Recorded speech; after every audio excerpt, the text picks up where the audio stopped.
Eu quero convidar neste momento os irmãos que aqui estão, permanecerão no templo, abrirem as vossas Bíblias no Evangelho de Lucas, capítulo 14. Por gentileza, abram suas Bíblias em Lucas 14. Nós iremos ler o verso 25 até o verso de número 35. Hoje nós vamos fazer esta meditação na porção deste texto sagrado, onde nós iremos meditar em Lucas capítulo 14, o verso 25 ao verso 35. Todos que encontraram, digam amém. E a palavra do Senhor, atente-se para os versos 25 ao verso 35, diz assim: uma grande multidão acompanhava, e ele, voltando-se na direção dela, disse-lhe: se alguém vir a mim e amar pai e mãe, mulher e filhos, irmãos e irmãs, e até a própria vida mais do que a mim, não pode ser meu discípulo. Quem não leva a sua cruz e não me segue, não pode ser meu discípulo. Pois qual de vós, querendo construir uma torre, não se assenta primeiro para calcular as despesas, para ver se tem como acabá-la? Verso 29. Para não acontecer que depois de haver posto os alicerces e não podendo acabar, todos os que virem comecem a zombar dele, dizendo: este homem começou uma construção e não conseguiu terminá-la. O verso 31 diz assim: ou qual é o rei que antes de entrar em guerra contra outro rei, não se senta primeiro para consultar se com 10.000 pode ir de encontro ao que vem contra ele com 20.000? Verso 32, mas pelo contrário, enquanto o outro ainda está longe, manda emissários e pede condição de paz. Assim, todo aquele que dentre vós não renunciar a tudo quanto possui, não pode ser meu discípulo. O sal é bom, mas se ele se tornar insípido, como que se há de restaurar-lhe o sabor? Não serve nem para a terra, nem para adubo, mas é jogado fora. Quem tem ouvidos para ouvir, ouça. Vamos orar mais uma vez, curvemos nossas cabeças. A Ti, Senhor, tão somente a Ti suplicamos misericórdia, graça neste momento, e que a Tua palavra, Senhor, fale aos nossos corações. No nome santo de Jesus Cristo nós invocamos ao Senhor e suplicamos que o Teu Espírito ilumine as nossas mentes e que possamos compreender a Tua verdade. Assim oramos, meu Pai, em nome de Jesus. Amém. Esta noite eu quero trazer aos irmãos como título desta exposição ou desta mensagem: as evidências dos verdadeiros discípulos de Cristo. Nós estamos fazendo a exposição de 1 Coríntios e paramos no capítulo 6. Portanto, neste domingo e no próximo domingo nós vamos trazer duas mensagens, e no outro domingo assim retomaremos a exposição de 1 Coríntios. Por isso hoje e no próximo domingo nós vamos falar sobre o discipulado. Uma igreja que glorifica a Deus, ela só vai glorificar a Deus seguindo Jesus fielmente e ajudando a outras pessoas a seguirem a Jesus. Por isso então eu volto a repetir como um tema, se possamos assim titular esta exposição: as evidências dos verdadeiros discípulos de Cristo. Nós entendemos que a palavra discipulado, ela traz dois sentidos: o ato de seguir a Jesus e o ato de ajudar outros a seguirem a Jesus. Por isso então esta noite nós temos uma introdução um pouco longa, um ponto com 3 subpontos, para assim trabalharmos com toda a congregação. Por isso então quero que você marque e grave em sua mente: quais são as evidências dos verdadeiros discípulos de Cristo? Se você tivesse hoje diante da última exposição da palavra do Senhor pregada na igreja local, pois você não sabe o que vai acontecer daqui a algumas horas, daqui a alguns momentos, qual tipo de exposição você desejaria ouvir? Qual tipo de palavra, qual tipo de pregação, qual tipo de exposição bíblica você gostaria de ouvir? Eu não estou aqui fazendo um terror aos irmãos, mas eu quero convidar os irmãos a este início a pensar se esta fosse a última mensagem que você tivesse a oportunidade de ouvir ainda como um peregrino neste mundo.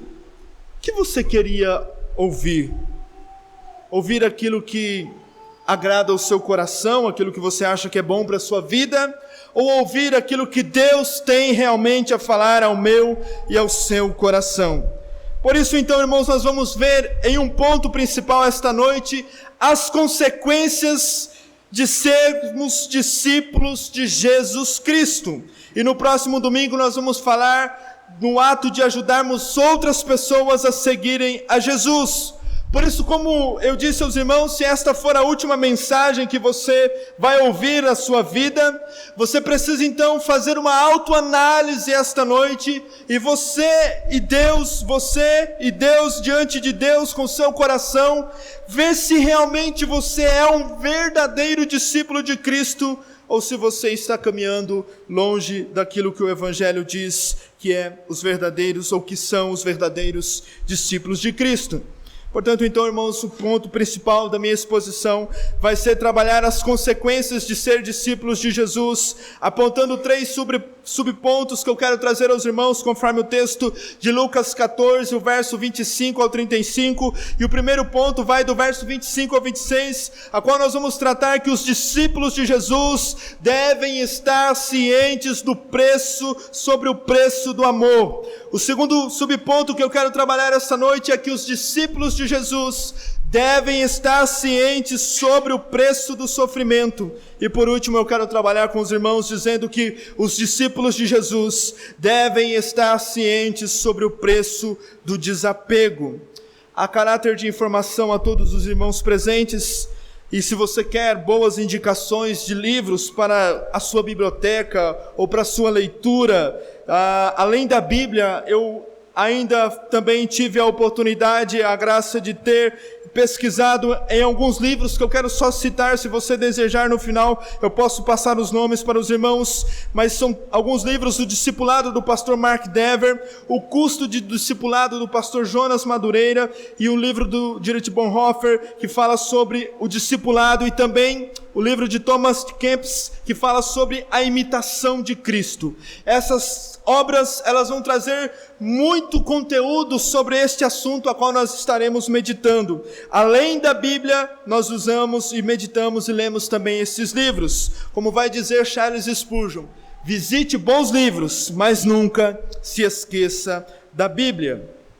Dito isso, irmãos, parece que a maneira mais óbvia de nós vermos o estabelecimento de um reinado, o estabelecimento de um reino, é através de construção, através de batalhas entre reis. Você aqui já deve ter assistido aqueles filmes onde os reinados guerreiam uns contra os outros, conquistando terra, conquistando espaço, e a noção que nós temos em nossas mentes que um reino é formado por meio de batalhas, por meio de guerras, de dinastias, por meio de grandes fortunas, por meio de grandes obras da filosofia política, composta por homens que estão batalhando, homens que estão ali lutando, homens que estão com seus cabelos grisalhos.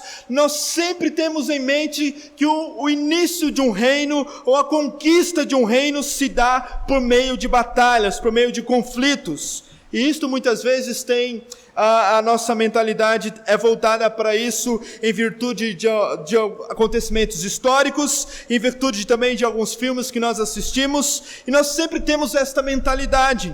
Mas quando Jesus vem e diz que o seu reino será constituído ou será formado, e o seu reino vai avançar através de sermos discípulos de Cristo e ajudarmos outros a seguirem a Cristo, fazendo assim discípulos de Cristo, isto se torna algo tanto que parece que não é normal, parece que não é normal. Nós vemos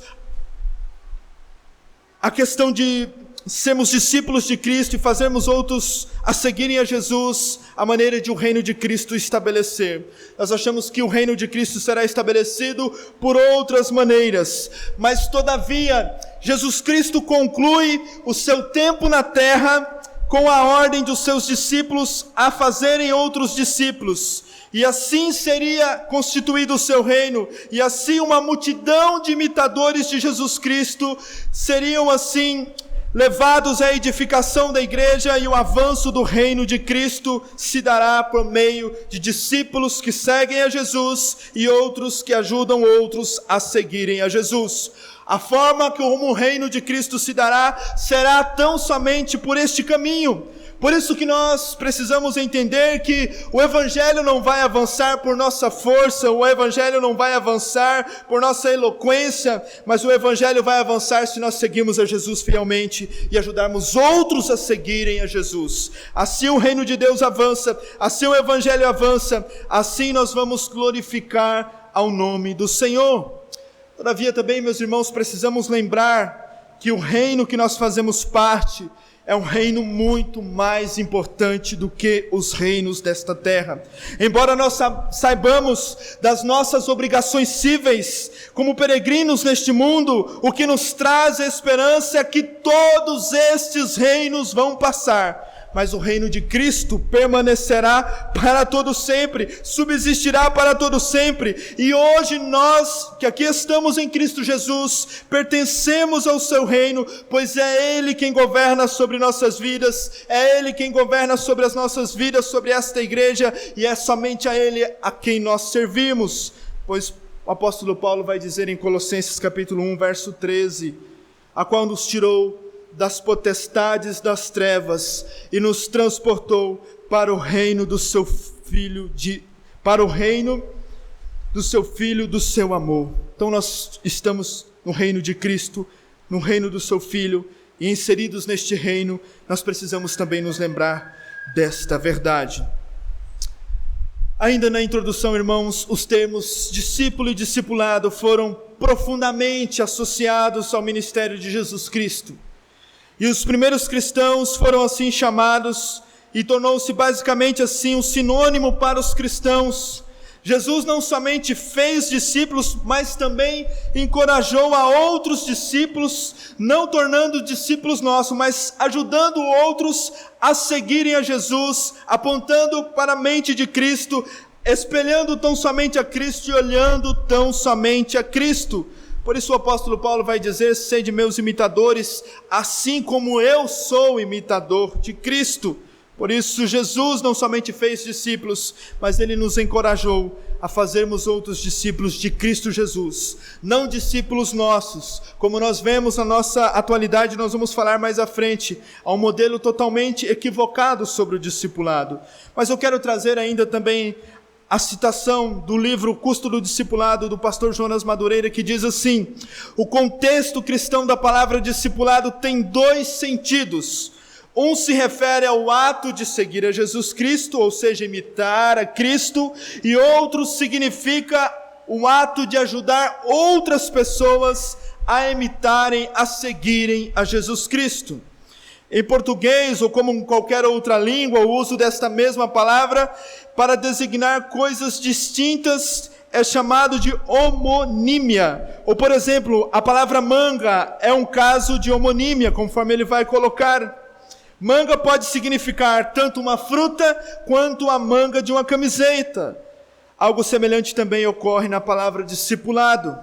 Uma única peculiaridade é que as duas coisas distintas que são chamadas, uma das coisas distintas que são chamadas de discipulado podem ser facilmente compreendidas. Nós chamamos discipulado, então, a manga pode ser às vezes diferenciada, manga a fruta, manga a manga de uma camiseta, mas a palavra discipulado, ela tem o mesmo sentido, o mesmo significado, é o ato daqueles que seguem a Jesus e daqueles que ajudam outros a seguirem a Jesus. Isso então acontece com frequência nesta palavra manga, mas na palavra discipulado nós podemos entender que há uma intimidade, há uma compreensão do mesmo sentido. Ninguém, irmãos, conforme vai dizer a citação, ninguém vai confundir a fruta com uma peça de roupa, mas qualquer um pode confundir facilmente o ato de seguir a Jesus como o ato de ajudar outros a seguirem a Jesus. Enquanto a fruta manga não pressupõe a manga de uma camiseta, o ato de ajudar pessoas a seguirem a Jesus pressupõe o ato de seguir a Jesus. Por isso que a oração sacerdotal faz muito sentido. Jesus vai dizer, enquanto formos verdadeiramente, o mundo vai saber que Jesus Cristo é Filho de Deus. Ou seja, quando estivermos unidos, ajudando uns aos outros a seguir a Jesus, seguindo a Jesus, o mundo assim vai reconhecer que verdadeiramente Jesus Cristo é o Filho de Deus. Portanto, irmãos, o ato de ajudar alguém a seguir a Jesus pressupõe que nós somos seguidores de Jesus. E o que isso quer dizer para nós esta noite, irmãos? Que quem não segue a Jesus não pode ajudar outros a seguir a Jesus. Vamos ser francos aqui. Tem muitos ímpios que querem nos dar conselhos, né? Não, eu acho que você na sua vida cristã, irmãos, eles não têm moral para falar nada. Se eles não seguem a Jesus, eles não têm autoridade alguma para nos ajudar nesta caminhada. Portanto, então, irmãos, o ato de seguir a Jesus de ajudar outros a seguirem a Jesus, pressupõe o ato de seguirmos a Jesus. Isso quer dizer, irmãos, que quem não segue a Jesus não podem ajudar outros a seguirem a Jesus. A vida cristã é uma vida discipulada e uma vida que discipula. A verdadeira igreja não é uma multidão que simplesmente segue a Jesus, mas é a reunião dos santos, a reunião do povo de Deus, daqueles que seguem a Jesus nos termos de Jesus, ou seja, é a assembleia daqueles que recusam a seguir a Jesus do seu próprio jeito, da sua própria maneira, que se recusam a ser meramente curiosos, retendo apenas aquilo que lhes agrada, descartando tudo mais. Mas a verdadeira igreja, em suma, trata-se da reunião daqueles que seguem a Jesus conforme Jesus quer ser seguido. Antes de discipularmos outras pessoas, irmãos, precisamos nos tornar discípulos de Cristo. E aqui é onde reside a falha de muitas das nossas igrejas. Muitos que se dizem membros cristãos querem ajudar outros a seguirem a Jesus, mas esses que se dizem cristãos não estão seguindo Jesus como deveriam seguir, e portanto então eles estão prestando um desserviço para o avanço do Evangelho.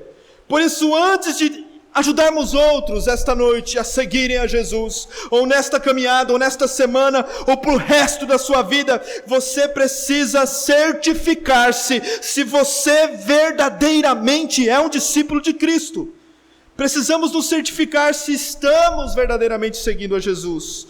Toda a nossa caminhada é uma caminhada de discípulos de Cristo, e discipular é ajudar a outros a seguirem a Jesus Cristo. Primeiro, então, irmãos, a pessoa é feita discípulo de Cristo. Cristo alcança o meu e o seu coração. E depois nós vivemos em comunidade com outros discípulos de Jesus. E assim vamos ajudar uns aos outros a seguirem a Jesus. Este sempre foi, este sempre será o padrão da vida cristã. Este sempre foi, este sempre será. Essa sempre será a maneira que o reino de Deus, que a igreja de Cristo será edificada. Seguindo a Jesus, fielmente nos termos de Jesus, e ajudando outros a seguirem a Jesus nos termos de Jesus. O nosso maior problema, irmãos, é que nós damos atenção às estruturas, ao nosso ativismo, em vez de nos preocuparmos verdadeiramente com a videira. Eu, como um pastor, presidente desta igreja, poderia, e eu entendo que a estrutura, nós temos tantos projetos para esse ano, eu sei que as estruturas elas são importantes, Mas a minha preocupação e a do pastor Luiz e a preocupação dos membros desta igreja deve ser somente com a vida dos irmãos, para certificarmos se são seguidores de Jesus, se estão crescendo em graça e em conhecimento de Jesus Cristo, se estão andando no verdadeiro evangelho. Porque, irmãos, fazermos promoções, comprarmos terreno, eu sei, irmãos, que essas coisas elas não trabalham, mas isso nós vamos conseguir fazer. Mas o que nós estamos aqui reunidos como povo de Deus é para sermos modificados, transformados, alcançados pelo evangelho, para que assim o evangelho transforme as nossas vidas. A maneira de eu tratar a minha esposa, a maneira do esposo tratar a sua esposa, a maneira dos filhos tratarem os pais tratarem os filhos, a maneira de nós nos relacionarmos e crescermos em graça para a glória de Deus. Mas o nosso problema, irmãos, é que nós damos muita atenção para aquilo que é tocado, daquilo que é uma estrutura, mas nós não preocupamos com aquilo que pode, de fato, transformar a minha vida e a sua vida. Nós somos, irmãos, e cremos no sacerdócio universal de todos os crentes. E ainda nesta introdução, irmãos, por termos uma matriz muito católica, apostólica, romana, a igreja, porventura, acha que o pastor é o papa, o pastor é o que resolve tudo. Se o pastor não for, acabou. Irmãos, eu reconheço a autoridade que Deus coloca sobre mim, sobre o pastor Luiz. Mas, irmãos, nós estamos aqui para ajudarmos uns aos outros a seguirmos a Jesus Cristo. Muitas vezes nós achamos que é só o pastor que resolve tudo. Não, irmãos, nós estamos aqui para seguir a Cristo, e eu preciso dos irmãos para me ajudarem a seguir a Jesus Cristo, ajudar uns aos outros a seguirmos a Jesus. É uma consequência direta de sermos discípulos de Jesus Cristo. Não é somente a responsabilidade do pastor, mas é a responsabilidade de todos os crentes. Por isso, discípulos são chamados a seguir a Jesus, e segui-lo significar ajudar outros a seguir a Jesus. A pergunta que eu tenho para os irmãos é: você é um discípulo de Jesus nos termos de Jesus? E você tem ajudado outros a seguirem a Jesus Cristo? Porém, irmãos, você só ajuda outros a seguirem a Jesus se você for verdadeiramente um fiel discípulo de Cristo. Não apenas os pregadores têm de praticar o que pregam. Se eu estou pregando aqui esta noite e não pratico e não vivo o que eu estou pregando, irmãos, de nada valerá. Mas também todos os membros precisam praticar a palavra do Senhor e colocar em prática as Sagradas Escrituras. Dizer faça o que eu digo, mas não faça o que eu faço, demonstra que você não é um discípulo de Cristo Jesus e não está apto para ajudar a outros a seguirem a Jesus Cristo. Nós costumamos muitas vezes ouvir nas nossas rodas de conversas ou de aconselhamentos: olha, você faça o que eu estou dizendo, mas não faça o que eu faço, porque as minhas atitudes não refletem que eu sou um verdadeiro discípulo de Cristo. Então você não está apto a ajudar outros a seguirem a Jesus.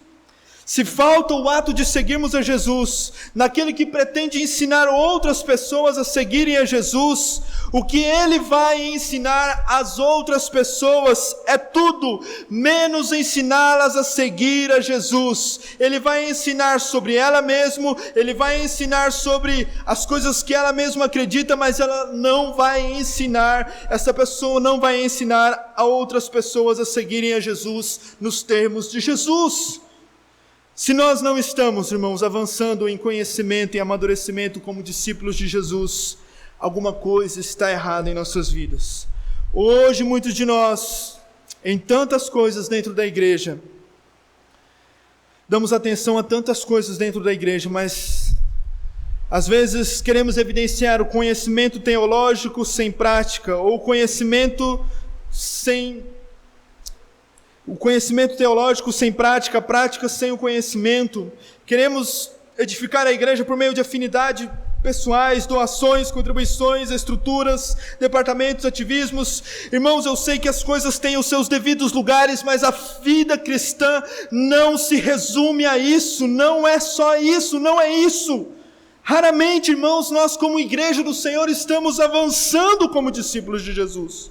Nós podemos muitas vezes avançar em nossas finanças, avançar em nossa estrutura, avançar em nossa treliça, em nossas aquisições, Mas, irmãos, nós devemos, acima de tudo, avançar como discípulos de Cristo, seguindo a Jesus, crescendo em Jesus Cristo, em graça e em conhecimento.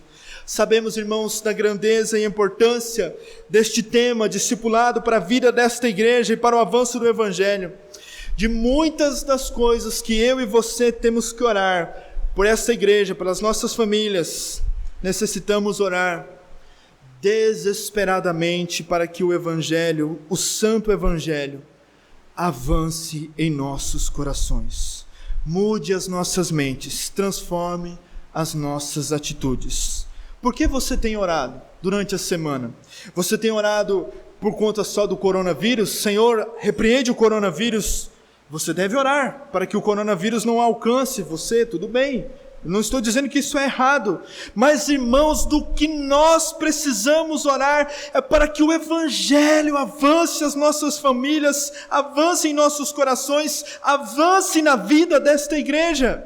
Se você se preocupa só com as coisas que são passageiras e não com as coisas que são eternas, alguma coisa está muito errada em minha e em sua vida. Foi Charles Spurgeon que disse: assim como a chuva penetra o solo, sabe quando nós estamos precisando de uma chuva, amém? Está um calor, nós precisamos de uma chuva, e quando chove vem aquele cheiro de terra molhada, a chuva está penetrando o solo, e Charles Spurgeon disse: assim como a chuva penetra o solo, nós devemos orar para que o Santo Evangelho penetre nas nossas almas. Precisamos de muita oração, pois só o Senhor muda os nossos corações, pois só o Senhor transforma as nossas vidas, pois só o Senhor edifica as nossas vidas. Lembre-se constantemente disso, meus irmãos.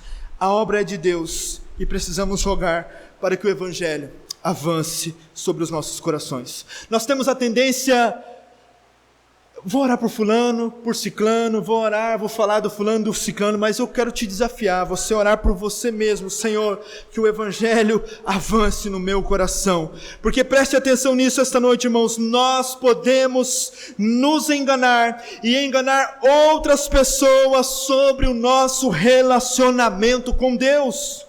Mas como isso, pastor? 2 Coríntios capítulo 3, o verso 5, se você quiser abrir e acompanhar a leitura, diz assim: examinai-vos a vós mesmos se realmente estáis na fé, provai-vos a vós mesmos, ou não reconheceis que Jesus Cristo está em vós, se não é que já estáis reprovados. 2 Coríntios capítulo 13, o verso 5. Muitas vezes, meus irmãos, nós temos ideias equivocadas acerca de nós mesmos. Nós achamos super crentes, sabichões da teologia, mestres em igrejas, mas a realidade é essa, irmãos. Estamos muitas vezes enganando a nós mesmos e enganando a outros à nossa volta. Por isso precisamos fazer um autoexame, olhar se o Evangelho está avançando no nosso coração. Meus irmãos, como eu tenho aprendido isso, irmãos, nós precisamos constantemente. Se os irmãos lembrarem muito bem do conselho de Paulo ao Timóteo, é o conselho para as nossas vidas esta noite. 1 Timóteo capítulo 4, verso 16, se você quiser olhar e abrir a sua Bíblia, e assim, quero ler com os irmãos, diz assim: tem cuidado de ti mesmo e da doutrina, continua nestes deveres, porque fazendo assim salvará tanto a ti como os teus ouvintes. Paulo está dizendo para Timóteo: olha, tenha cuidado de ti mesmo e da sã doutrina, ou seja, faça um autoexame, persevere. E que quando Paulo está dizendo isso, quando Paulo deu este conselho a Timóteo para cuidar de si mesmo, ele não tinha apenas uma área em mente, mas ele queria que o jovem pastor Timóteo assegurasse que estava crescendo em um crescimento completo, abarcando a sua vida espiritual, sua vida emocional, sua vida intelectual, sua vida física e doméstica. Ou seja, Paulo estava dizendo: você precisa fazer um autoexame para ver se você está permanecendo no Evangelho. Nada mais é importante no ministério pastoral ou na vida do cristão o fato de cuidarmos de nós mesmos. Ao olharmos este texto, seja pastores, seminaristas, líderes de departamentos, crentes de mais de 20, 30, 70 anos, nós devemos nos assegurar, irmãos, que somos verdadeiramente convertidos e mantemos uma vitalidade na vida espiritual e desenvolvemos um bom caráter e cuidando assim da nossa vida e cuidando assim de assegurar da nossa conversão, estarmos em Cristo Jesus, certamente nós vamos abençoar verdadeiramente outros que estão à nossa volta. Esta semana eu ouvi a citação, e assim quero encerrar esta introdução, caminhar para encerrar, do pastor Josemar Bessa, que diz o seguinte: então você não lê a Bíblia, então não finja de conhecer a vontade de Deus. Então você não lê a Bíblia, então não finja conhecer a vontade de Deus. Você não ora, então não finja desejar ser mudado. Você não frequenta um culto público, então não finja desejar ser santificado. Você não compartilha o Evangelho, então não finja de ser cristão. O convite, irmãos, esta noite é para nós analisarmos se verdadeiramente estamos no Evangelho. A igreja necessariamente ela não necessita somente de certas questões. Nós sabemos que a estrutura é importante, mas ela necessita, antes de mais nada, de homens e mulheres verdadeiramente transformados pelo Evangelho, que vivem em piedade. Entendidos então dessas verdades, irmãos, o texto que nós vamos olhar agora para finalizarmos nestes pontos, o texto sagrado em mente, a pergunta que eu faço é: você é um verdadeiro discípulo de Jesus? Você tem seguido Jesus nos termos de Jesus, ou você tem seguido Jesus nos seus termos? Não, eu acho que é assim que segue a Jesus. Ou você tem ajudado outros a seguirem a Jesus, conforme Cristo quer que você ajude outros a seguirem a Jesus? Que tipo de crente é você? Que tipo de crente sou eu? Que tipo de discípulo de Jesus nós somos? Somos verdadeiros discípulos de Cristo ou não somos? Foi o pastor Mark Dever que disse que a igreja foi planejada para ser a comunidade daqueles que nasceram de novo. O maior problema da igreja não é a falta de recurso, o maior problema da igreja não é a falta de estrutura, o maior problema da igreja não é ela estar num lugar que não tem asfalto, não é ela estar num canto de bairro. Isso não é o problema para a igreja. O maior problema para as nossas vidas como igreja neste lugar, irmãos, é os falsos convertidos no meio do povo de Deus. É os falsos crentes, é os falsos discípulos de Jesus. O discipulado sempre existiu, e nós sabemos que este tema sempre está em alta, mas o maior problema para a igreja, na tentativa de muitos responderem esta pergunta, apontam para o discipulado, e aí eu quero apontar ainda que o discipulado não é, irmãos, algo que nós criamos, no sentido do criamos da doutrina. Nós não podemos moldar a Deus e achar que Deus vai se moldar aquilo que nós imaginamos. Não, o discipulado não é algo que nós criamos. Nós somos discípulos de Cristo porque imitamos a Cristo. Você pode desenvolver maneiras de conversar sobre o Evangelho, não é sobre isso que eu estou dizendo, mas eu estou dizendo, irmãos, que Deus é imutável e nós mudamos, então nós precisamos imitar a Cristo. Não é também, irmãos, o discipulado como algumas igrejas e um movimento constante que aconteceu há alguns últimos anos, que é confessar pecados uns aos outros e ter um discípulo e somente confessar pecados. Não, isso não é discipulado. Alguns vão dizer que discipulado é você ter 12 discípulos e acabam se gabando por isso. Isso também não é discipulado.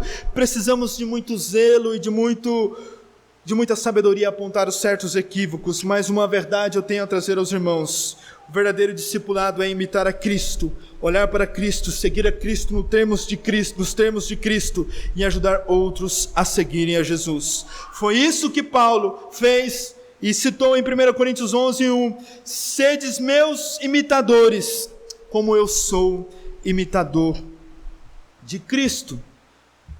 Sendo assim, então, irmãos, facilmente nós vamos ser enganados se nós olharmos para nós mesmos e acharmos que podemos seguir a Jesus nos nossos termos, nos nossos pensamentos, e assim nós estaremos em uma terrível enrascada. Mas eu quero então compartilhar com os irmãos que, olhando para este texto esta noite, com uma sóbria preocupação diária que nós temos que ter se nós estamos em Cristo Jesus. Precisamos olhar para este texto e ver que o texto de Lucas capítulo 14, o verso 25 ao verso 35, está falando para nossas vidas acerca do preço, do custo de seguirmos a Jesus Cristo. Nós devemos e temos que calcular e ter consciência do custo que é seguirmos a Jesus Cristo. O sentido desta passagem, desta perícope, desta parábola, é que cada um precisa calcular o preço, calcular as consequências ao se alistar como discípulo de Jesus Cristo. Discipulado como ato de seguir a Jesus é sim uma decisão, portanto tem um preço, tem um custo e precisa sim de evidências. E a primeira evidência que eu quero trazer aos irmãos, olhando para os versos 25 ao verso 26, esta noite, é: os discípulos de Jesus devem estar cientes sobre o preço do amor. Se você pode abrir comigo o texto de Lucas 14, o verso 25, acompanhe comigo o verso 25, que vai dizer que uma grande multidão seguia Jesus. Ou seja, os seguidores de Jesus constituíam-se a partir de grupos muito diferentes. Desde o início da caminhada, desde a jornada de todo o ministério de Jesus Cristo, nós vimos vários grupos diferentes, supostamente seguindo a Jesus. Discípulos comprometidos, passando assim para discípulos que são moderadamente ouvintes e simpáticos ao Evangelho, e até mesmo as multidões, que são aqueles que são apenas curiosos. Mas de forma clara, ao olharmos para este texto, olhamos e vemos o verso 25 que Lucas, por ser médico, e nós sabemos que ele traz alguns detalhes mais específicos, ele traz esses detalhes apontando então que uma grande multidão seguia Jesus. E por muitas vezes nós queremos dizer que todos são seguidores de Jesus. Jesus tinha muitos seguidores, nós temos hoje muitos que dizem cristãos, mas a pergunta é: será que todos os seguidores de Jesus são verdadeiramente discípulos de Jesus? Será que todos os seguidores de Jesus, membros da Igreja Batista Saron, são verdadeiramente discípulos de Jesus?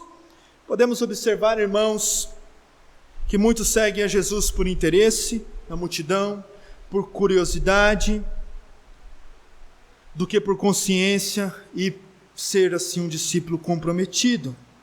Eis o cenário: uma grande multidão está seguindo a Jesus. Mas quem é essa grande multidão? Trata-se de pessoas que são neutras, que são indefinidas, que são isentas de responsabilidades, que não querem compromisso com Cristo, que não querem um compromisso verdadeiro com Cristo, mas são simpatizantes, né? Não sei se os irmãos sabem, os últimos pesquisas do IBGE já está apontando cristãos não praticantes. Nós tínhamos católicos não praticantes, agora a gente tem a categoria de cristãos não praticantes. E esses cristãos não praticantes estão indo para o inferno, porque não estão comprometidos com Jesus Cristo.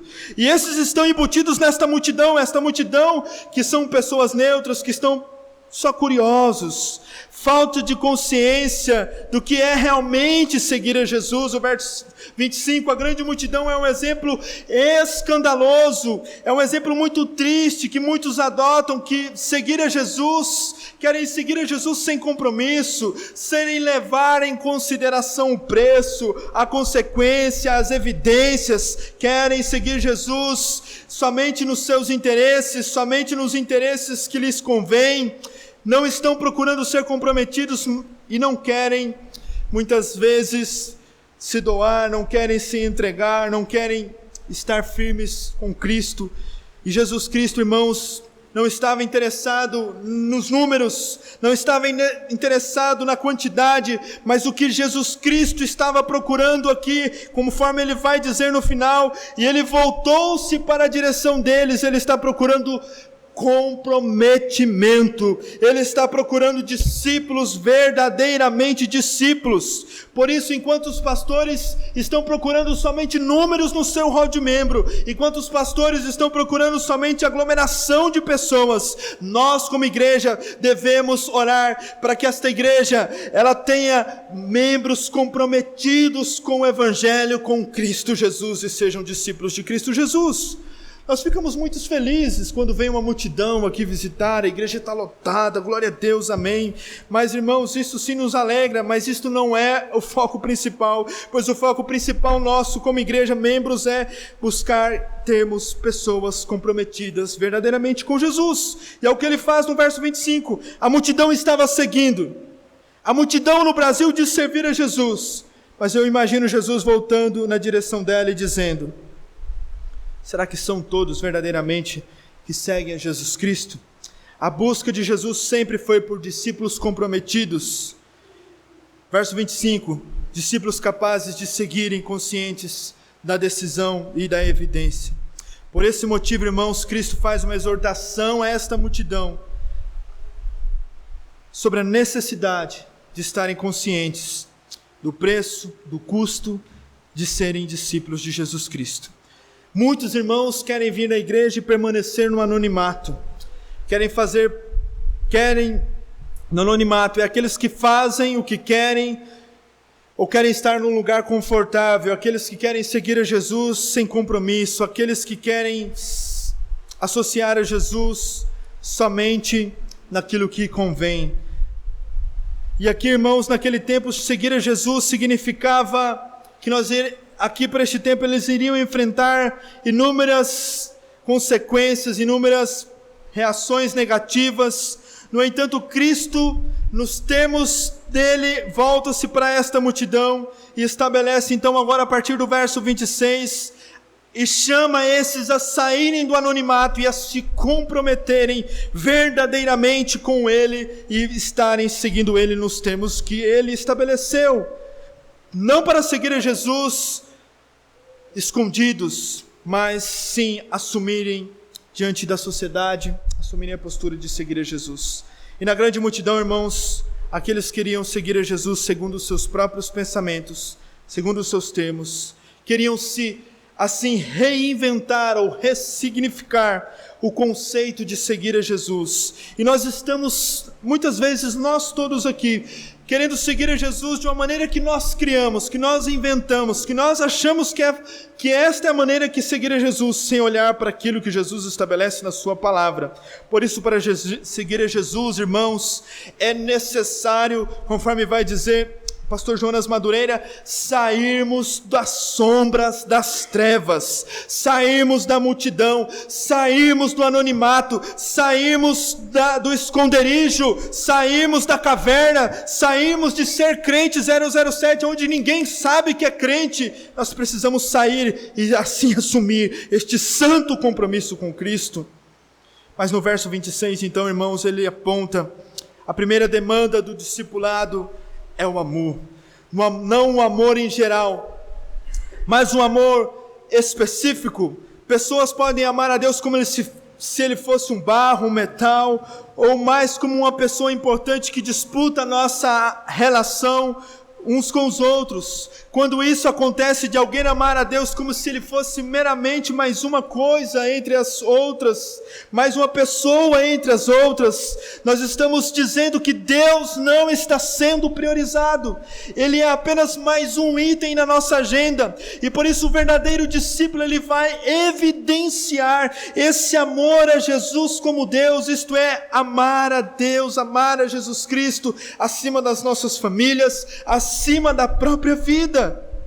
Grande coisa, irmãos, é vivermos em obediência ao Senhor, sob a direção de um ser soberano sobre nós, mas vivemos em obediência por amor, não por medo, não por correr, não por questões de medo, mas é amar a Ele acima de todas as coisas.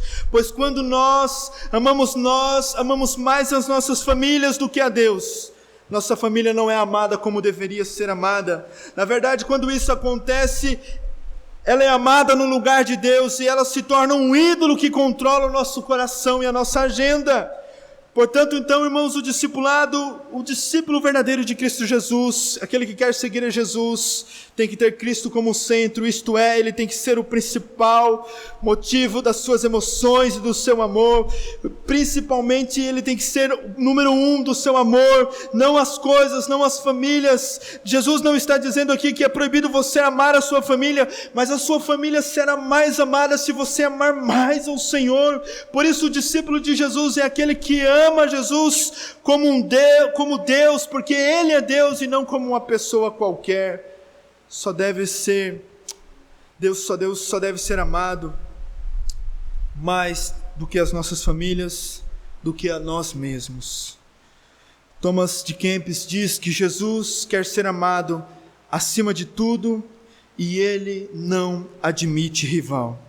Nosso pecado, irmãos, é não reconhecer a primazia e as suas implicações.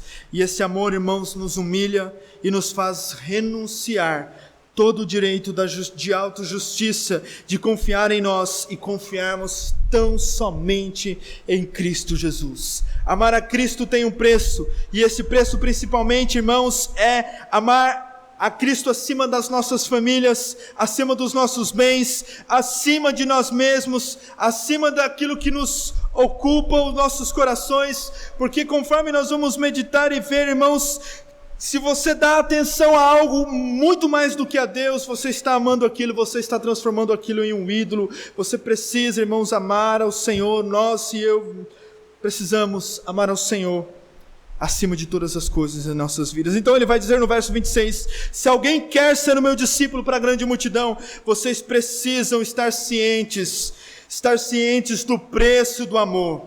Vocês precisam amar ao Senhor acima de todas as coisas. E esse amor, irmãos, renunciaremos assim um amor próprio, renunciaremos à autojustiça que nós achamos que nós somos tão injustiçados. Nós estaremos amando tão somente a Cristo, que foi vilipendiado, que sofreu na cruz por mim e por você. E em segundo lugar então se nós amamos a Deus acima de todas as coisas, amamos a Deus acima das nossas famílias, dos nossos irmãos, parentes. Como eu disse aos irmãos aqui, Cristo não está dizendo que é pecado amar as famílias, mas Ele está dizendo que se você não ama Ele mais do que as famílias, esse amor que você sente por sua família é um amor doentio. E por isso então Ele segue dizendo agora, a partir do verso 27... até o verso 32, que os seus discípulos, os discípulos de Jesus, devem estar conscientes sobre o preço do sofrimento. Qual era o significado da cruz naquele tempo? Para os primeiros discípulos, que ainda não tinham visto Jesus carregar a cruz, aonde ele seria crucificado, para eles a cruz era um símbolo de rejeição, de humilhação, de sujeição. O sujeito que carregava a cruz tinha sido banido da sociedade porque era considerado uma ameaça para todos. Ele deveria ser eliminado, mas não sem antes passar pelo doloroso processo de humilhação e sofrimento. O que Jesus agora vai apontar a partir do verso 27 até o verso 32, é apontando que carregar a cruz revela que o discípulo de Jesus implica em viver em um mundo hostil ao Evangelho, uma cultura que rejeita os ensinos do Evangelho e, portanto, então ele está disposto a sofrer. Por isso, então, irmãos, evitar este sofrimento, evitar esta rejeição natural, como discípulos de Jesus, podemos então muitas vezes ressignificar a forma de sofrer por Jesus. Nós achamos, irmãos, que ficar 2 horas sentados ouvindo a palavra de Deus, eu já estou sofrendo por Jesus demais. Nós estamos ressignificando, transformando, reinventando a forma de sofrer por Jesus. E muitas vezes nós achamos que sofrer por Jesus é somente abster de alguma coisa aqui, outra ali, e abstemos de coisas que nem nos traz falta, nos traz uma dor, nos traz aquele momento de renúncia. Por isso, então, nós estamos minimizando o poder confrontador do Evangelho e maquiando assim a Bíblia e trazendo os ensinamentos de Jesus para ser aquilo que nós idealizamos e pensamos quando desprezamos a demanda de sofrimento inerente como discípulos de Jesus. nós estamos criando um ídolo do sofrimento para nós. Olha, eu sofro nos meus termos, não nos termos de Jesus. Como discípulos de Cristo, irmãos, estejamos preparados para sermos humilhados, vilipendiados, desprezados, sofremos calúnias, difamações, mas todavia, conforme lemos no Evangelho de Mateus capítulo 5, permaneceremos seguindo a Jesus, carregando a cruz de Cristo nos termos de Jesus Cristo, carregando a cruz nos termos de Jesus, uma cruz que carregamos segundo os nossos termos.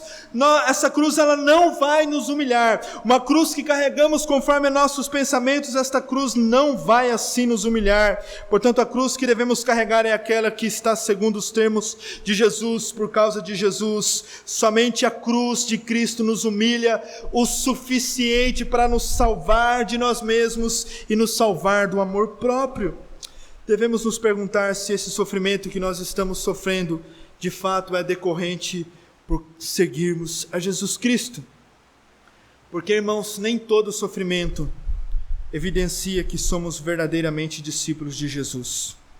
Somente o sofrimento que é fruto de uma obediência a Jesus, que pode assim comprovar se somos discípulos autênticos, seguidores de Jesus. Nós devemos sofrer e sacrificar nossas agendas em favor da agenda divina. Por isso o custo de seguir a Jesus envolve humilhação, envolve sujeição a Deus, andar por onde nós vamos assim andar por onde Ele quer que nós andemos, andar por onde Jesus nos incentivar a andar. Portanto, então, irmãos, não tem como acharmos descanso senão na humilde sujeição e obediência a Cristo. Todos nós passamos por sofrimentos e contrariedades, mas muitas vezes fazemos desses sofrimentos amuletos e achamos que nós estamos seguindo Jesus porque estamos sofrendo. Lembra, irmãos, de que viver para Cristo requer sim que nós estejamos preparados e conscientes que nós iremos sofrer.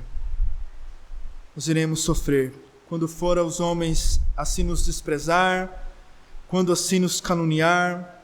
Nós precisamos voltar tão somente para Deus. Portanto, então, irmãos, em Deus devera o homem de tal modo firmar-se que não precisa assim mendigar consolações humanas, mas ele precisa voltar-se para o Senhor e sofrer como o Senhor deseja que nós soframos. Quando o homem de boa vontade é atribulado, é molestado por maus pensamentos e compreende que Deus é aquele que pode o sustentar e ele está ali para sofrer por conta deste evangelho, então assim ele continua caminhando e sofrendo por causa de Cristo. O verso 28 e 29 ainda vai dizer, se você pode abrir aí, acompanhar o verso 28, 29, ele ainda vai dizer acerca do tolo construtor. A parábola trata da importância de avaliar o custo, as consequências de iniciarmos essa caminhada e seguirmos a Jesus Cristo. Somente um tolo começa a construir sem avaliar, somente este começa a construir sem avaliar se tem os recursos. E Jesus está dizendo que o ato de seguir envolve uma decisão consciente. Nós precisamos estar conscientes que nós iremos sofrer. Enquanto o mundo está pregando o falso evangelho que nós não vamos sofrer, Cristo está dizendo que nós vamos sofrer, vamos carregar a cruz não minha cruz, mas a cruz de Cristo, levar a cruz nos moldes que Cristo quer que levemos. E aí no verso 31, verso 32, ele aponta para o rei prudente. Nesta passagem Jesus apresenta a importância de examinarmos a situação antes de tomarmos esta decisão, antes de estarmos seguindo a Jesus Cristo. E portanto então, irmãos, nos traz esta relação que precisamos entender, que muitas vezes tem muitos que são seguidores de Jesus e acham mas eu não sabia que tinha que sofrer para seguir a Jesus. Jesus está dizendo, olha, você precisa tomar a sua cruz, você precisa ser humilhado, você precisa ser quebrado, você precisa ser transformado, você precisa sofrer nos termos de Jesus e não nos seus termos. Portanto, na primeira parábola, mostra a tolice do construtor de não fazer cálculos, e muitos de nós estamos seguindo a Jesus e não calculamos o preço, não calculamos a consequência, não calculamos a evidência, e achamos que estamos seguindo a Jesus, sofrendo por Jesus, quando na verdade idealizamos um Jesus, idealizamos e ressignificamos um tipo de sofrimento. Portanto, a sabedoria está então, irmãos, em avaliarmos e meditarmos se estamos verdadeiramente seguindo a Jesus. E por último, irmãos, o verso 33 e até o verso 35, eu quero encerrar esta meditação esta noite dizendo que os discípulos de Jesus devem estar cientes sobre o preço do desapego. A terceira demanda, a terceira e última exigência ou evidência da vida do discípulo de Cristo é um golpe fatal em nossa dependência das coisas que nos circulam e que nos criam um vínculo de pertencimento a este mundo. O verso 33 diz assim: assim todo aquele dentre vós que não renuncia tudo quanto possui, não pode ser meu discípulo. Nós somos apegados às nossas convicções, aos nossos pensamentos, nós somos apegados à maneira que fomos ensinados, somos apegados a tantas coisas. Portanto, o objetivo do discípulo de Cristo, do discipulado, do ato de seguir a Jesus, é conduzir para o seu reino como peregrinos transformados neste mundo, que não estão apegados às coisas deste mundo. Facilmente, irmãos, nós nos apegamos e possuímos e potencialmente criamos ídolos em nossos corações com coisas que nós apegamos. Como nós conversamos constantemente, eu e o pastor Luiz, criamos cavalos de batalhas e nos apegamos a estes cavalos de batalhas e achamos que a vida cristã se resume somente àquilo que eu estou apegado. E não é isso. Jesus está dizendo que nós devemos viver uma vida de desapego. Não, eu só vou para a igreja se for assim, eu só vou para a igreja se estiver ao meu pensamento. Irmãos, eu e o pastor Luiz, nós aqui não estamos para nos apegar a nós mesmos, mas a nos agarrarmos a Cristo Jesus, firmarmos a Cristo Jesus e olharmos para Cristo Jesus. Por essa razão que Cristo Jesus está dizendo, olha, todo aquele que dentre vós não renuncia, não desapega dos seus pensamentos, das suas convicções, e volte-se para Jesus, para o Evangelho de Jesus, não o Evangelho que você criou, você não pode ser discípulo de Jesus Cristo. Por essa razão, irmãos, nós precisamos de rendermos e nos submetermos à sua palavra. São questões duras de ouvirmos, mas Jesus tem supremacia sobre nossas vidas. Ele é o Rei a qual nós devemos nos render, e nós devemos nos prender tão somente nele. Portanto, é nele que nós devemos estar firmados e vinculados, e crendo e firmados tão somente nele. O insensato coloca a sua esperança nos homens, nas criaturas, nas posses. O ímpio coloca todo o seu apego nessas coisas que são passageiras. Mas nós, irmãos, assim dizemos, salva de nós mesmos. Nós nos apegamos a Cristo. Não te envergonhes de servir ao Senhor, de amar ao Senhor acima de todas as coisas e se apegar a Ele. Você e eu precisamos renunciar e desapegar tudo aquilo que nos afasta do Senhor Jesus. Não te apoies em ti, mas apoie a tua esperança tão somente em Deus. Fazei tão somente este apego à cruz de Cristo. Não te glorie nas riquezas se as tiveres, nem nos amigos por serem poderosos, mas em Deus, que tudo nos dá acima de tudo que deseja dar a si mesmo. Não te envaideças da robustez ou da formosura do corpo, ou que a menor enfermidade que quebranta e desfigura. Não te comprases nas tuas habilidades e talentos, para não desagradares a Deus, a quem pertence todos os teus dons naturais. Nós apegamos mais às coisas do que a Cristo, nos apegamos mais às afinidades do que a Cristo, nos apegamos mais à tradição do que a Cristo, nos apegamos mais àquilo que achamos que tem que ser do que a Cristo. O convite esta noite, irmãos, é para mim, para você, para todos nós, nos apegarmos tão somente a Cristo Jesus, tão somente a Cristo Jesus. Você deve amar aos outros tão somente como Cristo Jesus amou. Como é difícil, irmãos, renunciar a algo que acreditamos, possuímos neste mundo. Todas as posses são bênçãos de Deus para nós, mas elas são passageiras. Não possuímos nada daqui, e daqui nada vamos levar. Tudo é dádiva, tudo que temos vem dele e é para ele.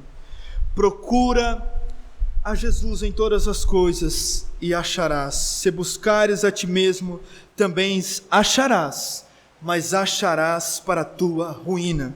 Vou ler novamente, irmãos, esta citação de Thomas Kempis que diz: procuras a Jesus em todas as coisas e acharás, mas se buscares a ti mesmos, também nós vamos achar, nós vamos nos apegar, mas assim nos apegaremos para a nossa ruína. Termino, irmãos, Jesus concluindo que em Cristo a nossa identidade e personalidade são redimidas, e isso tem muito a ver com os nossos desejos e com realmente somos. Somos o que desejamos, somos o que amamos. Desejamos a Cristo, amamos a Cristo, somos discípulos de Cristo. Desejamos as coisas, e amamos as coisas, não seremos discípulos de Cristo. Mas o mais difícil de nos desapegarmos, ainda nestes versos, irmãos, de nos desapegarmos, no verso 33, do nosso eu. Desapegarmos do nosso eu. Nós temos tanto voltado ao amor próprio. Não, mas eu não, irmãos. Cristo diz assim: eu vou seguir. Não é a nossa agenda que deve ter um lugar para Jesus, mas é a agenda de Jesus que deve moldar as nossas vidas. E por último, irmãos, o verso 34 e o verso 35 diz que Jesus conclui com esta ilustração, que aqueles que seguem a Jesus e não avaliam o preço são como um sal que perde o sabor. Aqueles que seguem a Jesus nos seus termos, nos termos que você e eu às vezes criamos, nós seremos como um sal que perde o sabor. Você já fez um almoço, uma janta, uma refeição e tentou colocar um sal que não tem sabor? É uma coisa mais estranha. Assim, irmãos, são os discípulos, aqueles que se dizem discípulos de Jesus, mas não seguem a Jesus nos termos de Jesus. Jesus conclui dando checkmate, para aqueles que jogam xadrez, dizendo: olha, se vocês dizem meus discípulos, mas, conforme ele diz no verso 33 ao 25, não cumprem essas exigências aí, do verso até o verso 26, ele conclui dizendo: o sal é bom, mas se ele se torna insípido, aqui eles misturavam o sal com adubo, então ele perdia o valor. Como vai restaurar o sabor? É como você pense que nós não teríamos amanhã mais energia, e você salga as suas carnes lá na sua casa, as suas refeições, para o sal proteger, e esse sal não consegue assegurar que a sua alimentação fique segura. Da mesma forma, irmãos, quando a igreja é formada por falsos discípulos de Cristo, o mundo começa a adentrar a igreja e o nome de Cristo é envergonhado. A consequência, irmãos, é que falsos seguidores de Jesus estão produzindo falsos, estão levando falsos seguidores de Jesus, e assim as igrejas estão sendo formadas. Portanto, irmãos, muitas vezes criamos um entendimento tão raquítico e proclamamos o evangelho falso dos nossos jeitos, não o evangelho que Cristo ensina-nos a proclamar. Dizer que seguir a Jesus, quando na verdade seguimos a um Cristo que foi fabricado por nós mesmos, pelo nosso próprio ego, pela nossa própria imaginação. Quero concluir dizendo: a advertência de Jesus é precisa, aquele que for incapaz de amar a Cristo acima de tudo, sofrer por causa de Cristo e o seu ensino, e se desvincular, desapegar de tudo que prende neste mundo, jamais será seu discípulo. Cristo é santo, justo, poderoso. Seus caminhos estão certos, os nossos não. Sua palavra é eterna, sua vontade é imutável. Ele é o nosso Salvador, nosso guia, nossa paz, nossa alegria, nosso conforto, nosso Senhor. É Ele que deve governar as nossas vidas.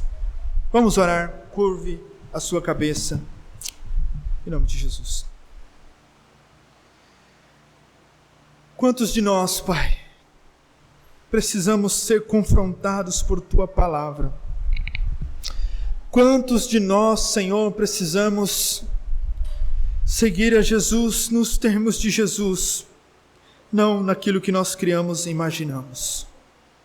Tem misericórdia de nós, Pai, que por muitas vezes amamos programas, amamos ideias mais do que o Senhor. Por muitas vezes, ó Pai, achamos que sofrer por Cristo é sofrer da forma que nós idealizamos.